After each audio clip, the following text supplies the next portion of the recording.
Lift off. And we're on. And we're off. Good morning. Good morning. Welcome to another Mo Show. We've got our guest of honor, Mo, as always. Commentator unknown. With the new Con Yeezys. Always. Even though they're not. So not with the new Con Yeezys. With the new not Con With the Yeezys. not. Did you see The Dictator? No, was it good? Oh. I got no interest in that dude. I think he's funny. Speaking of people you have no interest in, we have some very important Anchorman news. Anchorman the movie? Yeah. Sweet! You don't like Anchorman? Oh, you don't like Will doesn't Ferrell. like Will Ferrell. Not really. He's not on my list. I don't love him, but I love Anchorman. That movie Anchorman is like really the funny.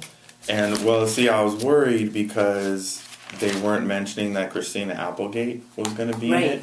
I remember. And straight out of Entertainment Weekly. What was that? It's my phone. Dude. It's like, Go! You go. I I'm have trying to to go. My creative process I have is to being be available interrupted. 24/7 to anyone that needs me, including you. Oh, So I'm here for the Mo Show. Christina Applegate will reprise her role as Ron Burgundy's co-anchor Veronica Corningstone in the upcoming Anchorman sequel. Sweet! Because they always do that to women. They get in a good franchise and then they take them out. Like Linda Fiorentino was in Men in Black, and at the end of the movie, she was wearing a black suit like she was a woman in That's black. right, yeah. And then in the sequel, they just totally cut her out. And then it all goes back to Karate Kid when Elizabeth Shue was not in Karate Kid 2. And they made her seem like she was the bad one because she broke up with Ralph Macchio the day before prom and all this business. And my mom was thinking that maybe they couldn't get Christina Applegate. And it's like, she's in crap movies like Hall Pass. How is she not going to sign up for Ron Burgundy Anchorman 2? Like, oh my God. Can anyone silence their cell phones in There's here? always scheduling conflicts, but yeah, no, that one wouldn't make sense. And I mean, it's not quite the same because they just replaced her. But when they went with Maria Bello instead of Rachel Weisz for Mummy, I mean that was just one of the things that was wrong about that movie. But it's like, Well, they tell never me she's not. replaced her. She just couldn't do it. I don't believe that. Yeah, there was scheduling conflicts. They Who? then wait. There was Rachel Weisz in she The was Mummy. booked Are up. you texting? No. She didn't want to do it. I don't. The Mummy? The Mummy, and the. She didn't want to do like the fourth Mummy, dude. She was like. I never saw that movie and really... The Mummy was good, and so was The Mummy Returns. Yeah. But then they jacked it all up. Dragon Emperor. If you were Rachel Weisz, would you want to be in The Mummy, The Dragon Emperor Returns? And so that's the other thing, questionable sexism in these movies by not giving the women equal part of the franchise. And did you see X-Men First Class? Yes. Okay, so they have two black people in it, right? One goes to the dark side, so to speak, and the other one gets killed. So that means there won't be a black person in the next one. Well, that just means that however far we think we've come, we still have stuff like the black people are always dying in the movies. They're always the first ones to go, and they're usually sacrificing themselves.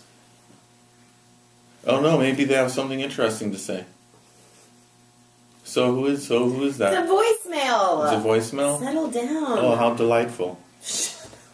I'm trying to make insightful cultural Yeah, but then commentary. look at the cover of your Entertainment Weekly. Eh? Oh, and which is from True Blood, but it's the exception that proves the rule because who's the cook, the gay cook? Lafayette. Lafayette. In the book, in the True Blood books, Lafayette gets killed. Dies, right? But that's TV. And right now they're saying that TV is better than the movies, and this just proves it because he's not dead. there are more black people alive Black, they gotta keep black, the series black people going. are living on TV and they're dying in the movies. And that's like even in, I mean, you just pick your movie. In Red, Morgan Freeman sacrifices himself so that the other ones can live. Yeah, but he already had cancer. Well, I mean, they didn't have cancer until they wrote it that way. And that's why I think getting back to Men in Black, even though it wasn't good for Linda Fiorentino, when you saw the ads for MIB3, it's Will Smith in front and Tommy Lee Jones and Josh Brolin on the side. And so it's like Well, that has Tommy to do with Lee Jones. Scientology. Tommy Lee Jones is playing second fiddle to Will Smith, which is, to me, It's the Scientology. Kind of obvious.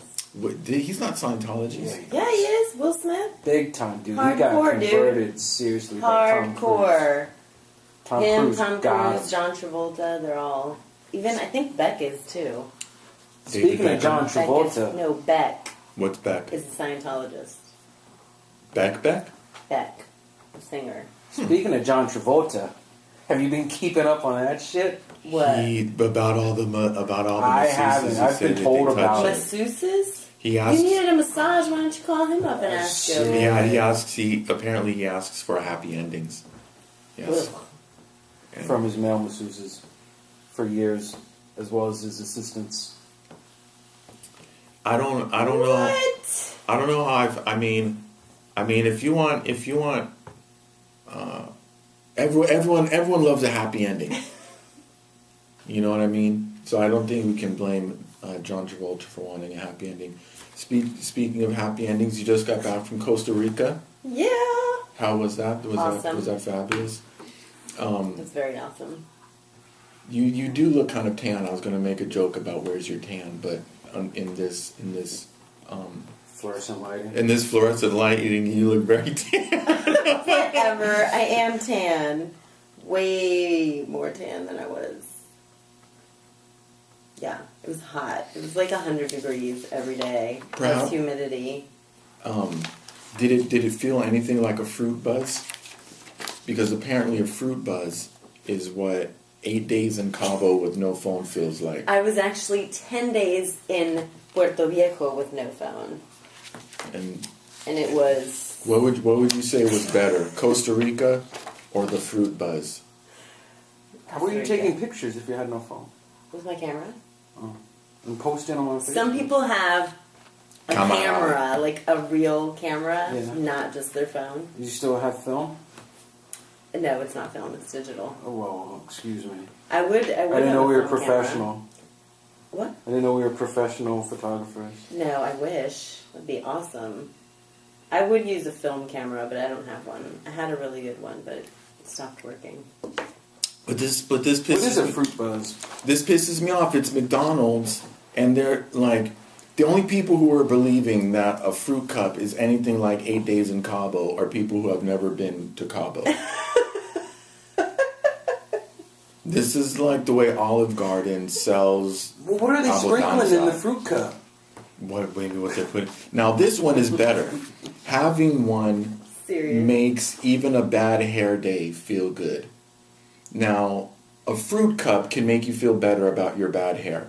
A fruit cup is no substitute for an 8-day tropical vacation. Let's just get that out of the way right now. Yeah, and join us next time when we'll be debating the finer points of commentating.